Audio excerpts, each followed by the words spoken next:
everybody, welcome back to the 31 Days of Horror. I am your host, Moon616, and thank you once again for stopping in, guys. Yes, day 21 is here on the 31 Days of Horror Vol.3, and we're gonna go to the land down under with a production from 2016, just got released by Artsploitation on Blu-ray in 2017, and it is a film called Red Christmas. Now, this is a film I've been really anticipating to come out.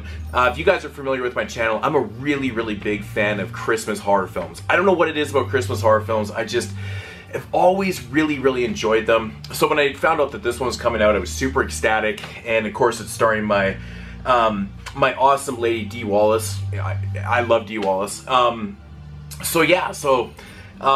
Get into the synopsis of this one. Basically, this one follows our main character, Dee Wallace, and she's a widowed mother, you know, and she's got a really big family. It's Christmas Day, and she's got everybody at her house for kind of like a last hooray. You know, the whole family's together in the family house for one last time before she sells the house off and kind of books off to Europe and stuff. Of course, the kids are not 100% with it because they're complaining that their father would have never sold the house and things like that. So you got all this family tension and whatnot. And so all this is kind of going on, and then all of a sudden a unexpected guest from Dee Wallace's past shows up at the door, and of course carnage ensues. So my thoughts on this film. Now, this is a pretty interesting film, I have to say, because it deals with a lot of taboo subject matter. It deals with abortion, it deals with pro-life, it deals with religion, it deals with, you know, mentally handicapped people. So it's got a lot of taboo subject matter, you know, for a slasher film, you know. Does it work?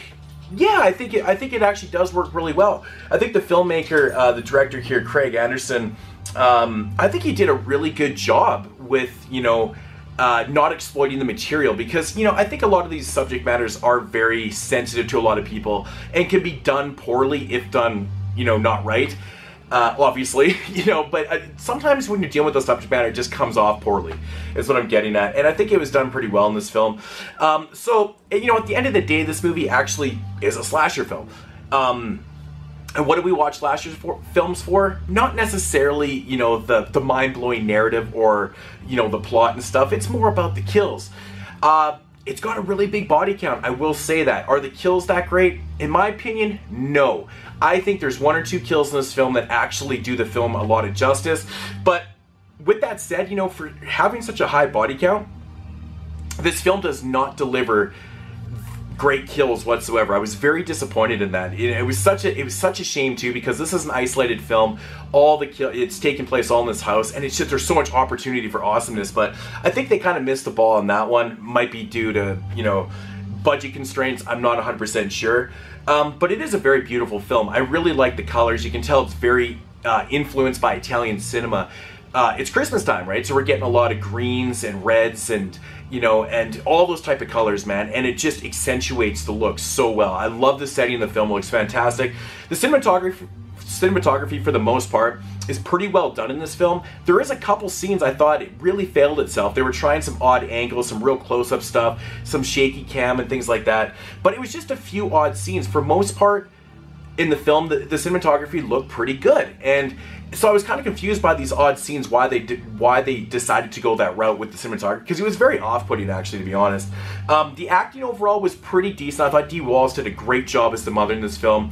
You know, when you're dealing with family and stuff, and, you know, there's always a lot of tension. I know, at least in my family, it's just typical family crap, you know, sibling rivalries and arguments and things like that. That's all present in the film. I think it was done pretty well. It's not shocking to anybody out there that has a family that get together on the holidays and things. There's always those type of arguments and stuff. So I thought that was, you know, well done and things like that. And Dee Wallace really, you know, showcases as that strong, you know, widowed mother.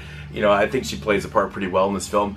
But all in all, you know, it's a pretty decent film. You know, it's about 80 minutes long. It doesn't overstay its welcome whatsoever.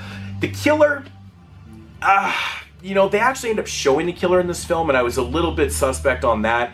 And honestly, I couldn't stand when the killer talked in this film. It's one of those films where the killer talks because it's from the past and things like that. And the killer talking was one thing that was throwing me off a lot in this one. I really didn't want to hear him talk anymore. It was just kind of driving me nuts and stuff. But I did like the look of him. He looked all right, you know, and this movie actually had a pretty decent ending. I have to say, I wasn't expecting the film to go exactly the way it did, so that was kind of cool, you know. I thought the ending was pretty cool, and it was actually very ironic.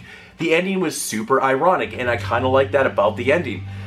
So my overall thoughts is, do I recommend this film? Yeah, of course I do. I think it's pretty good, you know. It's definitely worthy of, you know, watching during the holiday season and stuff. I still think it's very odd that I'm reviewing Red Christmas during, you know, Halloween season. It's actually kind of bugging me right now that I'm doing this, but I couldn't wait to watch it. I had to see it, so. But yeah, if you're a fan of holiday horror, I would give this one a shot. You guys might like it a little bit more than I did. I'm going to come in at a solid 6.5 out of 10 on this one. I think it's definitely a solid film. I think it just could have been a lot better if the kills were better. I think that's my biggest complaint with this film. I think there was just a lot of missed opportunity with that, given how big the body count was in this one. So, but at least the effects were practical. There's no CG or any of that bullshit, but beautiful film. Love the location. It's awesome. Love me some Aussie cinema, but I do recommend this one. It's definitely pretty good. So yeah, man, that's gonna do it for Red Christmas here on day 21. Again, I'm almost stressed out about doing a Christmas horror film during the holiday season. It's weird. I'll admit it. It's strange to me. I don't know about you guys. Leave your comments down below. But see you guys tomorrow with probably a throwback film. Of course it's gonna be a throwback. That's been the rhythm I've been doing throughout this series. So check you guys tomorrow. Peace!